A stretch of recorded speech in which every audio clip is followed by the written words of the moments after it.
Saludos a todas y todos. Mi nombre es Deepak Lambanieves y soy el director de investigación del Centro para una Nueva Economía en San Juan, Puerto Rico. Me alegra traerles otra conversación de nuestra serie titulada Vivir bajo riesgo. Hoy hablo con el doctor Juan Alonso Echanove. El doctor Alonso Echanove es un médico y epidemiólogo que conoce muy bien a Puerto Rico, pues fue director de epidemiología en nuestro Departamento de Salud por varios años. Ha tenido que lidiar con varias epidemias durante su carrera y también trabajado en diversos países latinoamericanos y africanos. Ahora mismo se encuentra en su país natal, España, y desde allá se une a esta conversación para arrojar luz sobre preguntas que tenemos acerca de la crisis actual. Hola Juan, ¿cómo estás? Saludos, Deepak. Encantado y gracias por la oportunidad de compartir con todos ustedes. Gracias por estar con nosotros. Vamos a empezar por lo básico. ¿Cuándo comienza y cuándo termina una pandemia? Bueno, pandemia o epidemia nos da un poco igual. La manera en la que nosotros sabemos cuándo empieza y cuándo termina son términos un poquito laxos, o bien simples. En realidad, sabemos que una epidemia ocurre cuando hay un número por encima de lo esperado de alguna patología, de alguna infección. Y eso parece que no tiene ni principio ni fin. Y lo mismo al final, ¿no? Pero bueno, esa definición laxa se concreta más cuando, según hablemos de organismos o de infecciones que no existen en nuestra comunidad, en cuyo caso, en la medida en la que aparece un caso, ya uno empieza a pensar en la posibilidad de que sea una epidemia. Depende del tipo de organismo también. Cólera, por ejemplo, puede ser una sola caso para definir la epidemia, pero otras infecciones necesitas de más casos, un acúmulo en un breve periodo de tiempo por encima de lo esperado. Pero es diferente cuando hablamos de infecciones que son como endémicas en la población. Puerto Rico, dengue. Cuando hablamos de epidemia de dengue, cuando está siempre danzando por ahí, pues ahí utilizamos las tasas basales de infección que existen, y cuando existen subidas de esas tasas por encima de lo esperado, entonces hablamos de que ya hay una transmisión más epidémica. Pandemia como tal ya son términos más globales, está en función de un número de países en los cuales existe una transmisión descontrolada en la comunidad de ese patógeno, y esos criterios pues los establece la OMS. Pero conceptualmente es bien sencillo de entender. Es una epidemia que afecta a muchos países en el mundo a la vez. Y el final de la epidemia, es verdad. El final de la epidemia, pues también, cuando son epidemias por organismos que son nuevos, nosotros técnicamente esperamos a que haya al menos 2 periodos de incubación sin que haya casos nuevos para decir la epidemia se ha acabado. Pero cuando son organismos que existen en nuestra comunidad, cuando volvemos a la tasa normal, entre comillas, de infección esperada para la endemia de tu país, entonces es que consideramos que se ha terminado la infección, la transmisión. Y desde el punto de vista médico y de salud pública, ¿cómo se lucha contra una pandemia? Pero buena pregunta, porque son dos aspectos relacionados, pero un poco diferentes. Desde el punto de vista médico estamos pensando en el paciente, en la persona.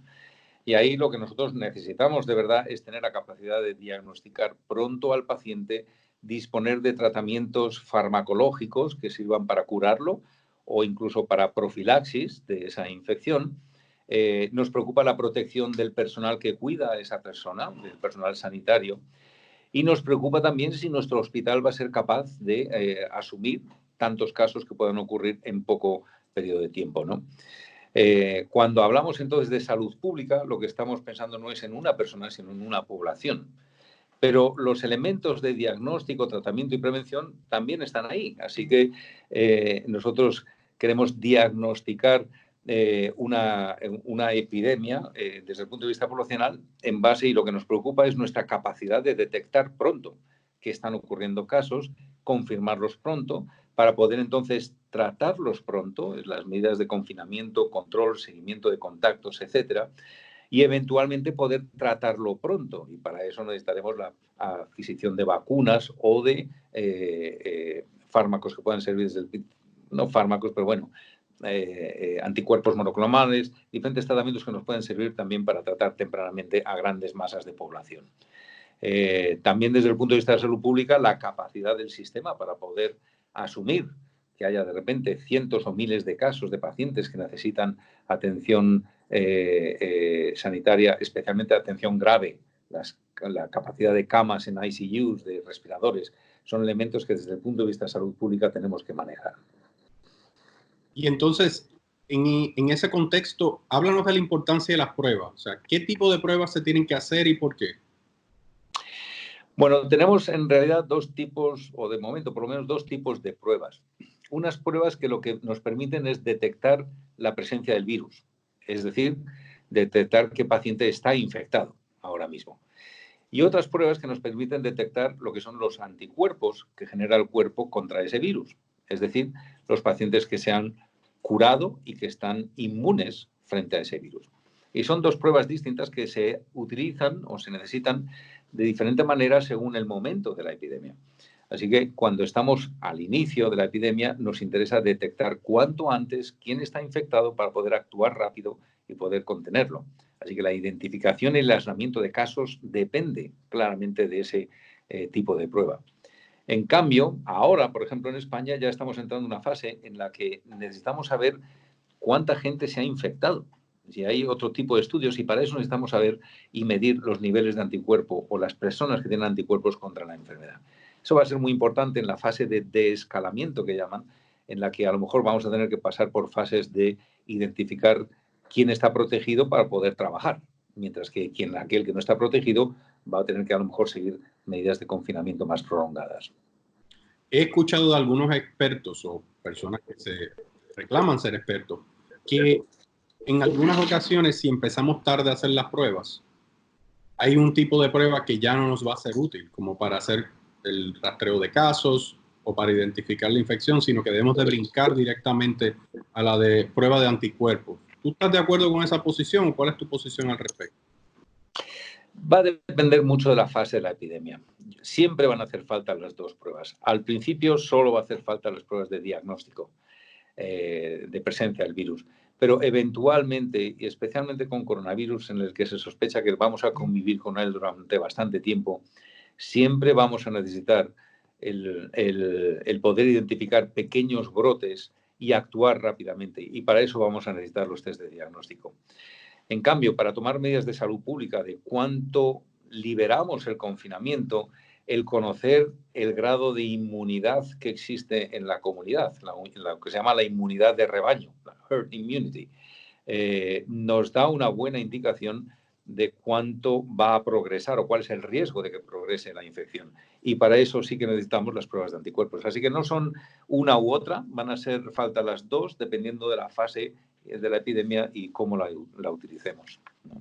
Juan, si no se pueden hacer pruebas por falta de fondos o falta de capacidad en un sistema, entonces, ¿qué se puede hacer?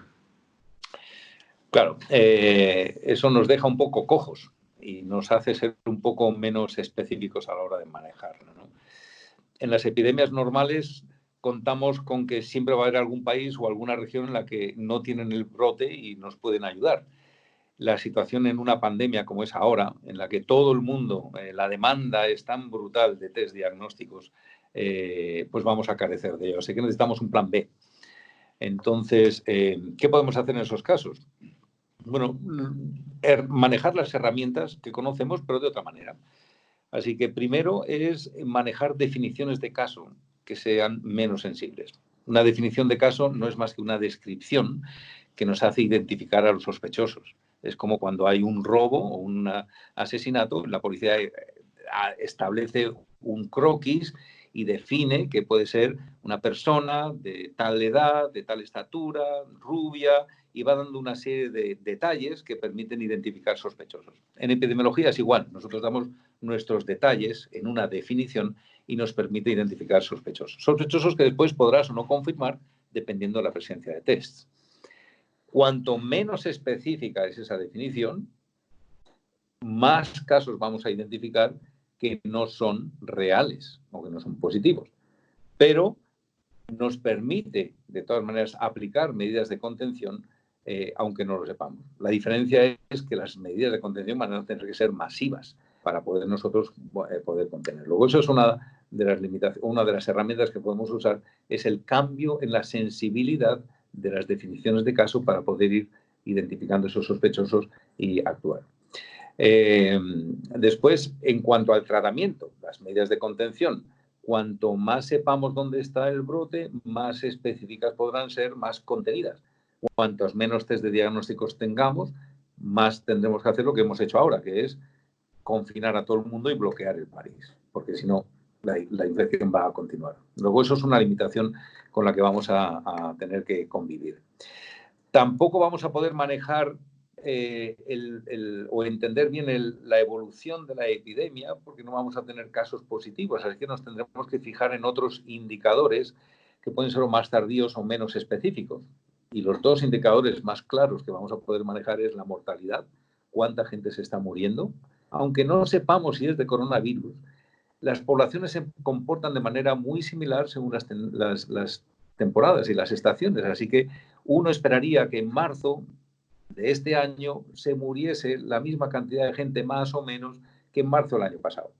Si hay una diferencia es porque algo ha ocurrido. En el contexto de epidemia podemos atribuir a esos cambios en mortalidad muchas de esos fallecimientos, ¿no? Y lo mismo con ingresos hospitalarios o ingresos en UCI o uso de respiradores. En la medida que sabemos nuestra capacidad y sabemos cuánto está sobrepasada, también tenemos una idea de que la epidemia va, el monitoreo de la epidemia que va para arriba o que va para abajo. Pero bueno, lo ideal es contar con esos test porque nos permiten ser mucho más selectivos, mucho más quirúrgicos a la hora de aplicar las medidas de contención. Si mal no recuerdo, una vez me mencionaste que la estrategia cuando no hay capacidad es algo así como matar moscas a cañonazos. Pues es que es así. Eso es lo que estamos haciendo ahora, matar moscas a cañonazos. Aguantar a todo el mundo en casa, esperar que el virus se contenga en la medida que el sistema sanitario tenga capacidad de atender a los graves, a los pacientes graves, pero no esperamos que el virus desaparezca. Y esto es lo que va a tener que ver con ahora cómo hacemos la salida de esta etapa, que esta es un tremendo reto que tienen todos los países, ¿no? Y los resultados entonces, Juan, de esas pruebas sirven para muchas cosas, si te estoy entendiendo bien, incluyendo para tomar decisiones importantes de política pública. Entonces, ¿cuántas pruebas son necesarias? ¿Cuántas necesitamos? ¿Quiénes tienen que hacérselas para poder tomar esas decisiones? Claro, buena pregunta, ¿no? Lo ideal, que no es nuestra situación, sería hacérselo a toda persona que presenta síntomas o que son contactos de personas que han presentado síntomas. Esos son cientos de miles de pruebas las que hay que hacer y hay que tener no solo los test, sino la infraestructura para poder realizar esos test, analizarlos, seguirlos, etc.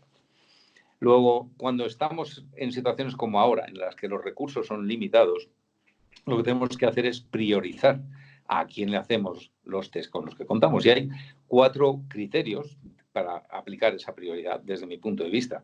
Lo primero son los pacientes graves, los pacientes que llegan al sistema de salud, porque siempre va a existir la duda de si es esto por coronavirus o es por otra enfermedad. Necesitamos identificar, no solo para el paciente, sino además para poder proteger a los trabajadores del hospital. En la medida que hay un paciente positivo, lo aíslas y lo manejas de una manera diferente, en cierto sentido, a lo que son pacientes que no tienen que ver con el coronavirus. Así que por esos 2 motivos, el centro de hospitales y centros sanitarios en general van a ser prioritarios. Por la misma lógica, todos los first responders, policías o cadenas de distribución, todos los que son trabajos esenciales, también deben tener una prioridad a la hora de identificar quién está y quién no está positivo y aislarlos consecuentemente. Y de ahí para adelante vamos avanzando, vamos ampliando según nuestra capacidad a pacientes que son sintomáticos pero que no están graves y a los contactos de los pacientes sintomáticos pero menos graves. Así que en esa circunferencia creciente que vamos a ir nosotros aplicando los diferentes test. Juan, ha hablado de rastreo de casos y en otra ocasión hemos también dialogado sobre los sistemas de vigilancia epidemiológica. Háblanos un poco de ambas cosas porque poco a poco vamos escuchando esos términos utilizados por los oficiales públicos. Buena pregunta, porque sistema de vigilancia suena demasiado policial y siempre llevamos muchos años en vigilancia, nos hemos encontrado con esta dificultad en el mundo sanitario profesional, porque la sensación se tiene que cuando tú organizas un sistema de vigilancia lo que estás es vigilándote a ti como persona, cuando eso no es el asunto, ¿no? Un sistema de vigilancia realmente es un sistema en el cual establecemos una serie de elementos que nos permiten diagnosticar precozmente el elemento que tú estés vigilando, la enfermedad, la infección que sea, el poder confirmar que eso se trata realmente de esa infección. Tercero, poder agregar esa información y analizarla consecuentemente para poder saber qué está pasando. Cuarto, tener recursos atados para poder reaccionar, para poder actuar y poder determinar la extensión y las necesidades de medidas que se tienen que tomar. Así que sistemas que permiten recoger información y actuar de acuerdo a esa información de manera rápida para poder evitar males mayores. Eso es lo que es un sistema de vigilancia o de monitoreo, como se le quiera llamar, ¿no? En los sistemas de vigilancia, la única manera de que todos les llamemos manzanas a manzanas y peras a las peras es que tengamos lo que he mencionado antes, definiciones de caso. Así que las definiciones de caso son clave en cualquier sistema de vigilancia y aunque no necesariamente sean 100% específicas, nos sirven en la medida que seamos consistentes para manejarnos igual, ¿no? Con ese sistema de vigilancia, con esas definiciones de caso, entonces nosotros podemos identificar casos. Y en este tipo de epidemias, el rastreo de esos casos, es decir, el saber quiénes han sido las personas que han podido estar en contacto de riesgo con ese caso inicial, es clave, porque es lo que nos permite tomar la delantera al virus y poder bloquearle las salidas y evitar que se contagie. Claro, para eso hay que intervenir realmente muy precozmente en el origen de la epidemia. Y eso es parte del reto que tenemos, ¿no? Juan, en esa misma línea, ¿nos podrías entonces explicar las curvas epidemiológicas? ¿Qué nos dicen esas curvas? Pues la famosa curva epidemiológica, yo creo ya todo el mundo debe estar bastante familiarizado con ese término, ¿no? Es un elemento muy sencillo, pero muy importante en el análisis de las epidemias. Es una gráfica, en realidad no es más que una gráfica en la cual representamos, por un lado, el número de casos que ocurren de un evento determinado y en el otro lado, en el eje horizontal, representamos el tiempo, cuándo están ocurriendo, cuántos casos. Esto es igual que la gráfica de la luz. Nosotros nos pasan el bill de la luz todos los meses, nos dicen en enero has tenido tantos, en febrero has gastado tanto, en junio has gastado tanto. De esa manera visual tú puedes ver y hacer diagnóstico de si estás bien, estás mal, estás pasándote o no estás pasándote. Y de ahí, con esa información, tomar acción. Entonces, las curvas de epidemiológicas son lo mismo, pero referido a una infección. Y nos dan mucha información.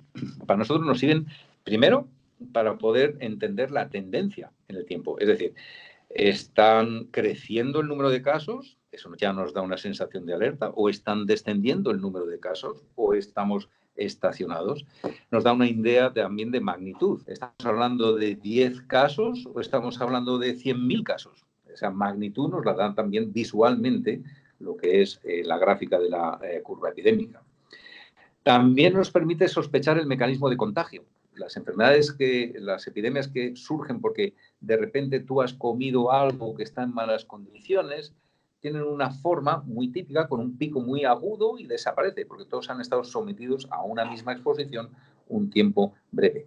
En cambio, las epidemias que son más como esta, en la cual hay una transmisión comunitaria, vemos que la curva es más como con picos que bajan y suben según van avanzando la transmisión en la comunidad, ¿no? Así que la forma y el cómo se comporta también nos da idea de qué puede haber detrás en cuanto a los mismos de transmisión. También nos da idea de la rapidez. ¿Es un contagio que es 1 a 1 o es un contagio de cada caso nos va a dar 3 casos? Esto, la curva, lo empinada que sea la curva, lo steep que sea la curva, nos va a dar esa información. Así que es muy útil para nosotros poder entender y orientar el diagnóstico concreto de qué es lo que está pasando. Entonces, los que no somos expertos en salud ni epidemiólogos, ¿a qué cifras o datos debemos estar pendientes?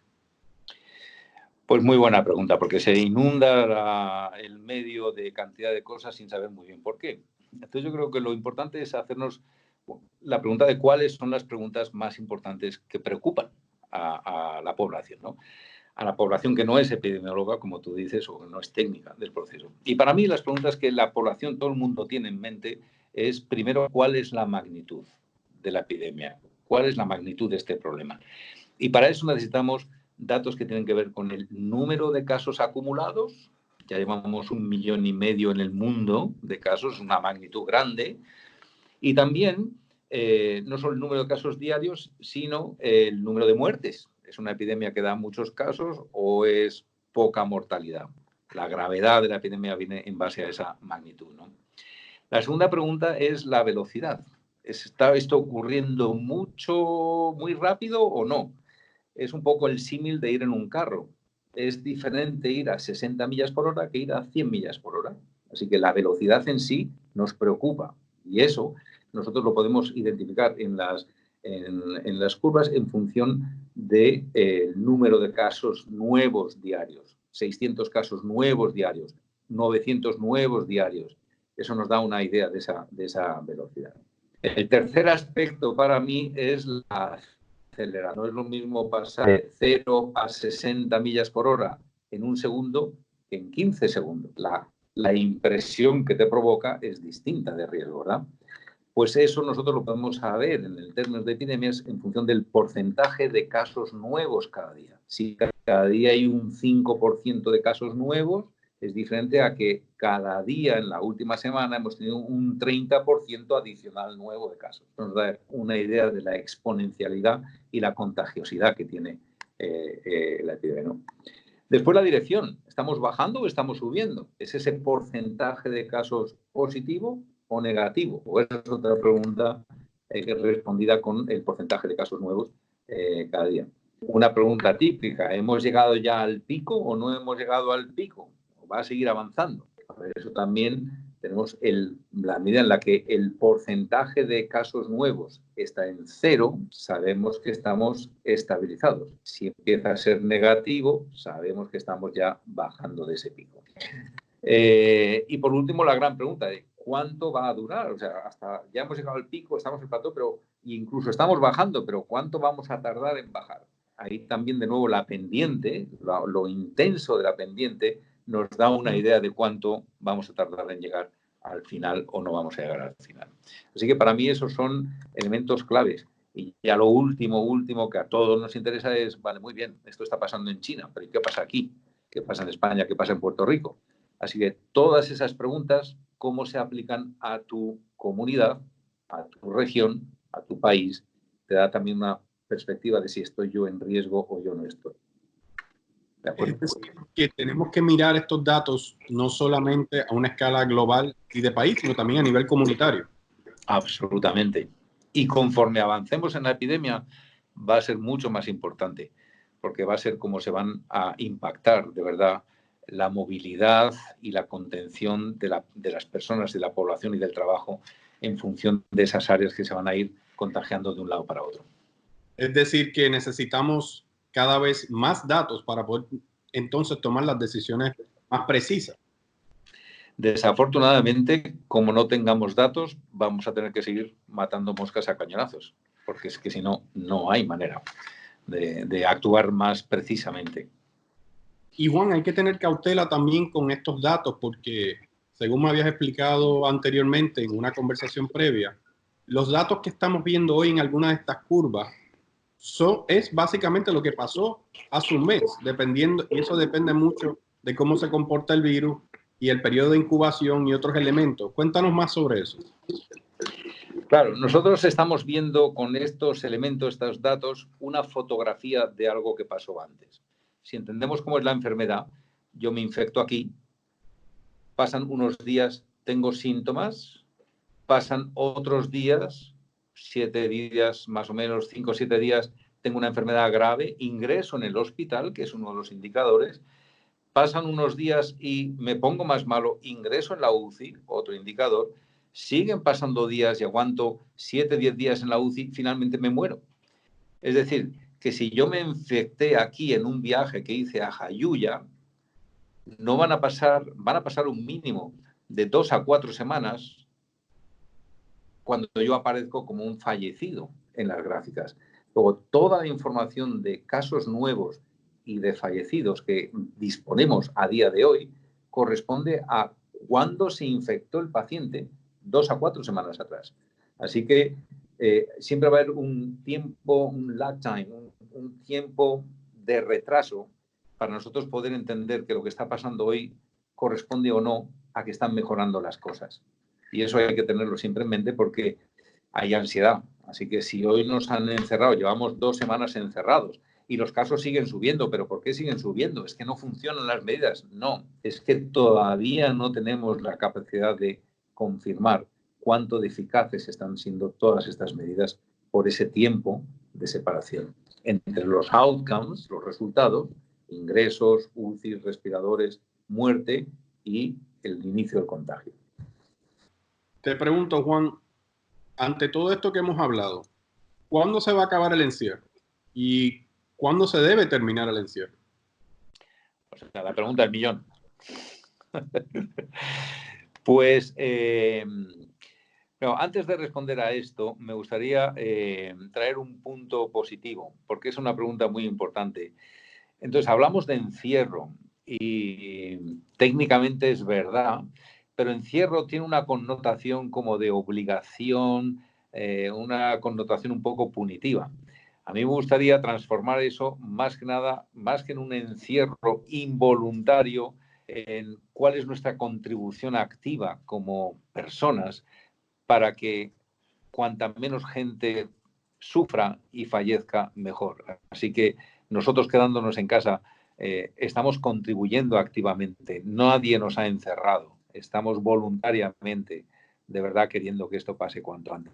Me parece que eso nos puede ayudar a aguantar la realidad, que es así que no va a cambiar, que es cuántos días no vamos a poder salir de casa. Pero bueno, esto es una cuestión casi filosófica para mí más que técnica, ¿no? En cuanto a la pregunta de cuándo va a acabar y cuándo se debe terminar,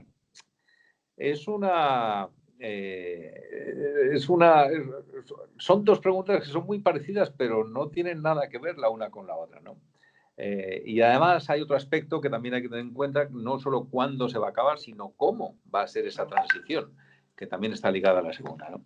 Entonces, la primera pregunta de cuándo se va a terminar tiene muy fácil respuesta: cuando los políticos quieran. Esto no depende de una condición puramente técnica, va a ser, y así ha sido en todas partes, una decisión política. Confiemos que esas decisiones políticas sean lo más basadas en sound knowledge, en conocimiento de verdad de las consecuencias que tienen tanto la enfermedad como la economía, pero estamos en sus manos. La otra pregunta de cuándo se debería acabar y cómo va a acabar, esta sí que va a variar o va a depender de 4 elementos o de 4 variables objetivas, claramente. Entonces, ¿cuáles son?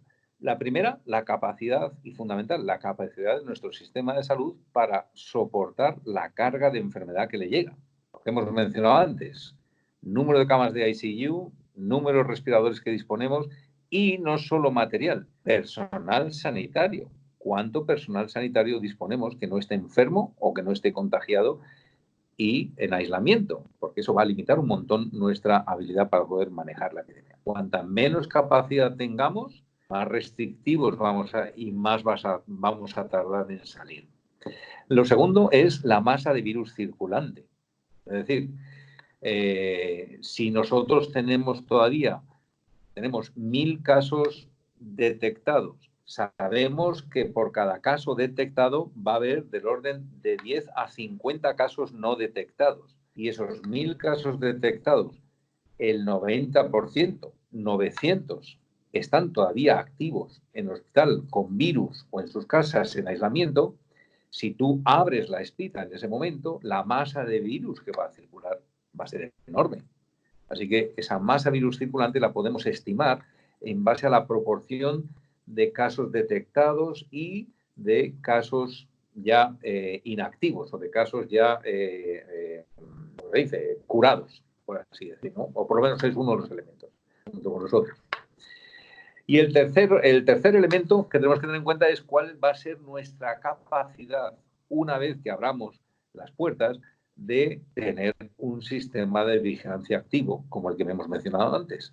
¿Cuál es nuestra capacidad de detectar rápidamente casos, de intervenir rápidamente, buscar los contactos de esos y poner a todo ese grupo en aislamientos antes de que se expanda a la enfermedad?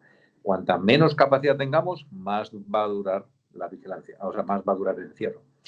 Y por último, en el balance de todo este aspecto médico está la economía. Es obvio que no podemos estar 12 meses con la economía cerrada. A nadie le entra en la cabeza esa posibilidad. Luego, cuanto menos tiempo esté la economía parada, mejor para el país. Y hay que buscar ese balance entre el riesgo que supone para la población y para el sistema, tanto la enfermedad como la economía. Y ahí es donde los políticos tienen que tomar esas decisiones. Entonces, teniendo todo eso en cuenta y ya siendo un poco más específico, ¿no? ¿Cuánto va a durar esta primera ola de confinamiento en Puerto Rico?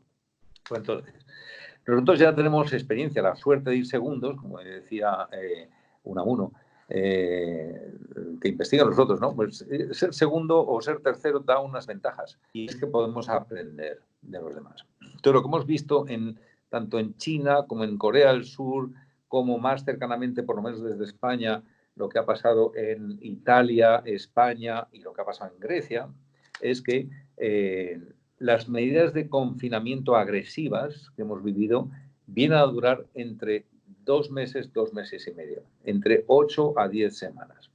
Sabiendo esto, si en Puerto Rico se estableció el toque de queda más o menos en marzo 17, yo esperaría que por lo menos hasta mediados o finales de mayo se mantengan esa contención de la masa. Así que eso es por un lado. Por otro lado, las buenas noticias para Puerto Rico es que las medidas de contención se tomaron bien pronto. Y ese espacio de tiempo, esa duración de tiempo entre el diagnóstico del primer caso y las medidas de contención, o la primera muerte y las medidas de contención, ya hemos aprendido que es clave en cuanto a cuánto crece la epidemia. Y hay datos bien interesantes. Nosotros tenemos, por ejemplo, que Italia y España, desde el primer caso positivo hasta que se establecieron las limitaciones de movilidad en la ciudad, se cerraron colegios, se suspendieron eventos de masa, etcétera, pasaron en torno a 40 días. El resultado de esos 40 días es una oportunidad para el virus para crecer tan brutalmente que ahora tanto Italia como España están en número 2 en casos y en muertes. En cambio, y uno puede pensar, no, es que en China es diferente. No, es que Grecia, que está aquí al lado de España y de Italia, Grecia tardó exactamente 0 días desde la primera muerte, 0 días en implementar todas las medidas de aislamiento de la comunidad. Y tardaron en torno a 13 días desde el primer caso diagnosticado. Fíjate la diferencia. 13 días desde el primer caso diagnosticado y en el primer muerto inmediatamente se cerraron. El resultado, Grecia está pasando la epidemia así. Tienen como 50 casos de muertes, 500 casos diagnosticados y es una población que culturalmente es igual que Italia y que España. No podemos decir que seamos diferentes en cuanto a comportamientos, abrazos, salir, compartir, janguear. Somos iguales. La diferencia fundamental es que el sistema de salud que tiene Grecia comparado con el de Italia y España es bastante peor. Y pese a todo, muchos menos casos y una infinitamente menor mortalidad. Luego, ese tiempo de reacción es clave para poder determinar cuánto vamos a durar. Tenemos también el caso de Finlandia. Finlandia también tardó muy pocos días en poder reaccionar y Finlandia está hoy discutiendo ya de empezar a abrir la movilidad de los ciudadanos. Y han pasado 3 semanas. Así que esos son parámetros que nos pueden ayudar.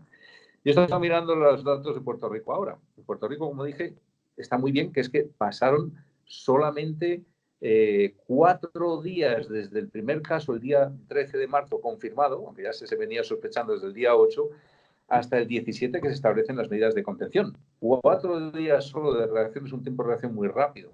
Y eso hace o da optimismo de que el impacto vaya a ser bastante menor. Y de hecho, viendo las gráficas ahora de Puerto Rico, yo veo que en los últimos 10 días, al principio el crecimiento era como en todas las epidemias.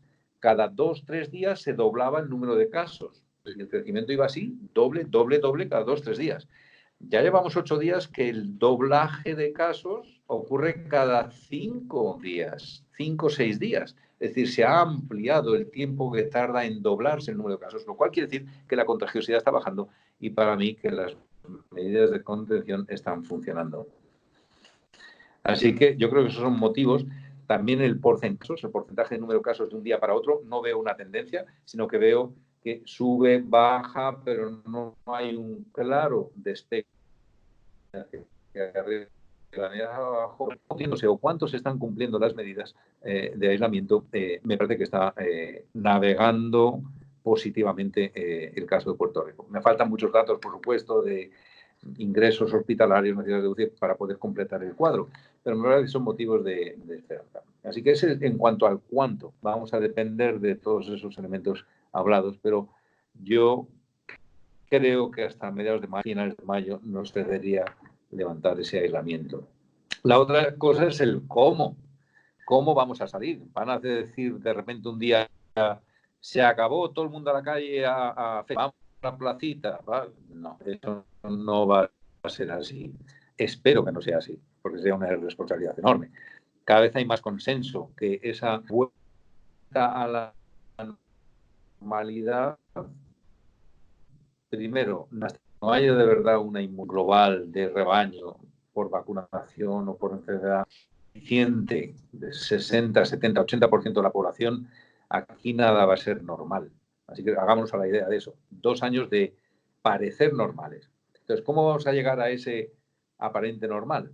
Primero se va a abrir más la puerta en función del trabajo. Se va a permitir que los trabajos no esenciales primero vuelvan a generar más la economía.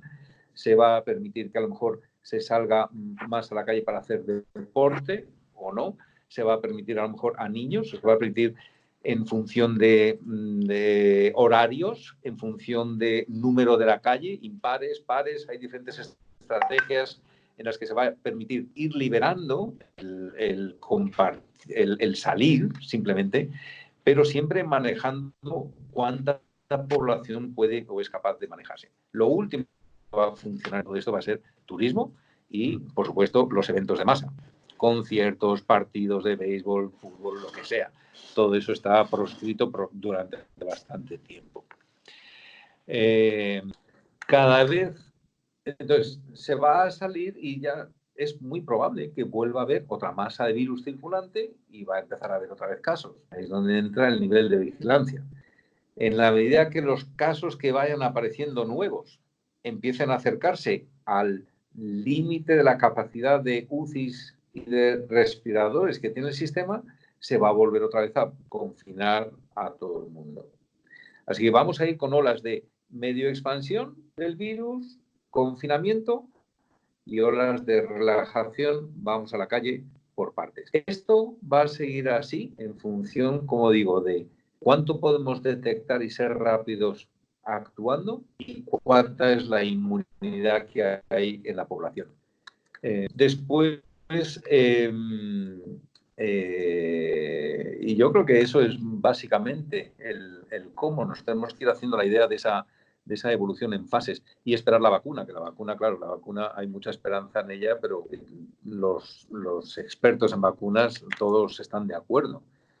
12 a 18 meses para crear esta vacuna eficaz para este virus sería el récord más brutal en desarrollo de vacunas que hemos asistido nunca en la historia de la ciencia. Así que ese es el panorama que tenemos ahora mismo. Entonces, tu pregunta era que cómo manejo yo con la experiencia de conocimiento el estar aquí en casa encerrado. Pues pasando por varias fases. Desde el punto de vista muy personal, es decir, familia y amigos, pues me han servido estos conocimientos para poder avisar sin esperar a lo que el gobierno dijera y tomar las precauciones adecuadas. Proteger a mis ancianos y, bueno, informar a todos los que estaban en mi círculo más o menos cercano. Estoy con una fase de mucha frustración y mucha desconfianza en cómo los políticos están actuando y cómo van a actuar, porque es que esto no ha hecho más que empezar. Entonces, viejos behaviors, all behaviors are predictors for future behaviors. Y esto me preocupa enormemente, ¿no? Porque 18 meses son muchos, 18 meses pueden pasar muchas cosas. Manejar la información que se da al público es muy importante, la claridad del mensaje, la sencillez, la persistencia, la fiabilidad de lo que estás diciendo, todo eso se construye con hechos. Y eso es lo que la población puede manejar para aguantar estar encerrados. Y no es encerrados, contribuyendo a la mejora de la epidemia, ¿no? Entonces, este es un primer golpe. Hasta aquí estamos todos bien, estamos alerta, estamos sensibilizados. Lo más difícil es mantenerse. Pegar un sprint es relativamente fácil. Mantenerse en la maratón es muy difícil. Y para eso necesitamos ese tipo de información y confianza. Y en España, por lo menos, esa yo particularmente no lo he visto. Es todo mucha desconfianza. Entonces, esa frustración la voy transformando poco a poco a base de meditación, en intentar hacer paz, perdón, confianza, no sé, manejándome como buenamente puedo. Estar separado de los órganos de decisión también te da cierta frustración, porque realmente te gustaría estar contribuyendo. Pero bueno, ese no es mi rol en estos momentos, así que ¿qué lo voy a hacer? Aguantar y mantener informados a los más cercanos y participar cuando surgen oportunidades como esta que me das, Deepak, de poder compartir el conocimiento con los demás. Pues Juan, te lo agradecemos inmensamente porque verdaderamente nos estás arrojando luz sobre un tema complicado y al mismo tiempo un tema crítico en estos momentos y de cara al futuro también. Así que mil gracias por participar con nosotros en esta conversación. Te lo agradecemos inmensamente. Espero que podamos seguir hablando. Yo también. Muchísimas gracias y ánimo a todos, que esto va para largo, pero saldremos.